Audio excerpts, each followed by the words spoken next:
Change your heart, change your life, change the planet. Hey everybody, it's Tim Van Orden. Today I want to talk about being stuck and why it's so hard to get unstuck. I find that one of the biggest barriers to movement when you're stuck is a need for fairness. When things don't feel fair, we tend to dig our heels in and we get stuck in a loop of, I shouldn't have to do this. Like, why is this my goal? Why am I dealing with this? In other words, it's not fair. The process isn't fair, this step isn't fair, the condition that I'm in isn't fair, the compromise that I have to make isn't fair. My very goal is not fair. I shouldn't have to be doing this. And it's not fun. I don't like it. So why do we get stuck here? Because what reality is giving us is inconsistent with our self-concept or who we imagine ourselves to be. So we spin on this difference, on this gap between the life that we should have or the body that we should have, whatever it is that we're comparing ourselves to, and the reality that we find ourselves in. And from that comparative perspective, it just doesn't look fair. We're looking up at the scoreboard and it's not in our favor. And we feel like we're being taken advantage of, that we're being ganged up on, that our authentic selves are somehow being exploited or suppressed. And therefore, the very solution to what ails us and the steps required to bring it about are part of the problem. Because we have to acknowledge our reality. We have to start working with it. And that reality continually reminds us of the scoreboard. And the steps that we have to take feel like they're a waste of our time. They feel almost like a punishment. It's like detention when you were in school. It's something that you begrudgingly endure while everybody else is playing outside, but you're not happy about it because it's not fair. I shouldn't have to do this while everybody else is having fun. I don't want to do it, and I don't want to like it. I don't want to succeed at it, because if I do, I'm going to feel like a chump. So I seethe in this endless loop of self-righteous indignation rather than actually taking steps and moving myself forward. Does that sound familiar?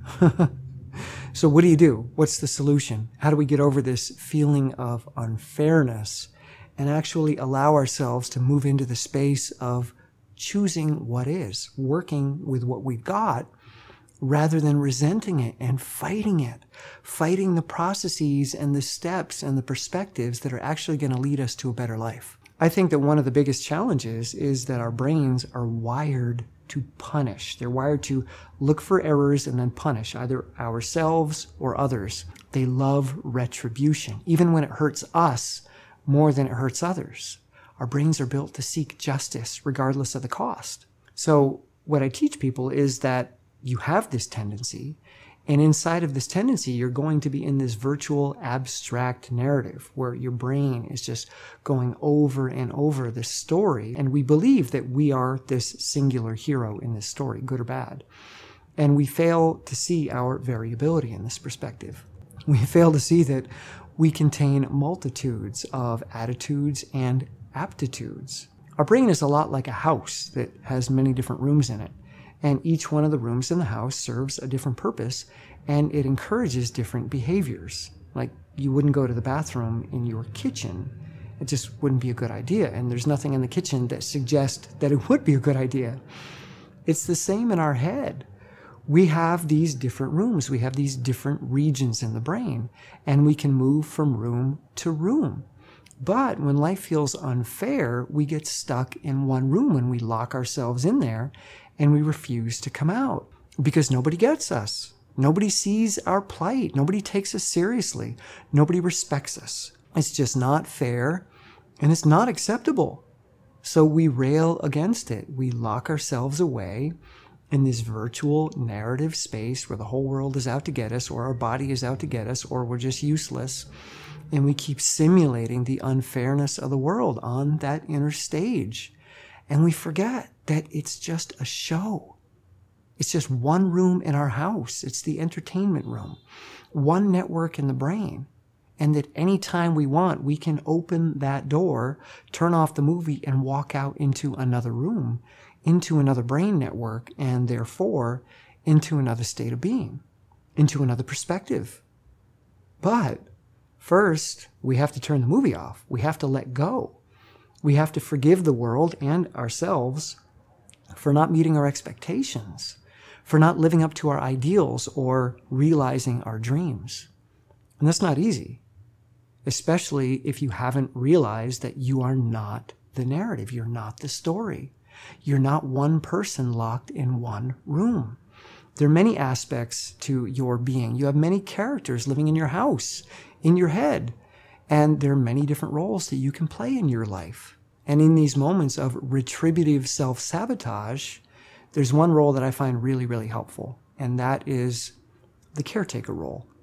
It's not someone who's on the stage or in the story. It's not a hero. It's just someone that comes after and cleans up the theater. They pick up the popcorn, or they take care of all the different rooms in your house, in your being. So it's someone that cares about the state of your home, not just what happens in the rooms, but how they look, how they feel. Someone that doesn't keep score. They don't keep track of what was done or not done in the past, and they don't keep track of who did it. They just keep cleaning up mess after mess, taking step after step, and all they care about is that they make this moment a little bit better, a little bit cleaner, a little bit freer. This is the part of you that doesn't resent but finds value in the present.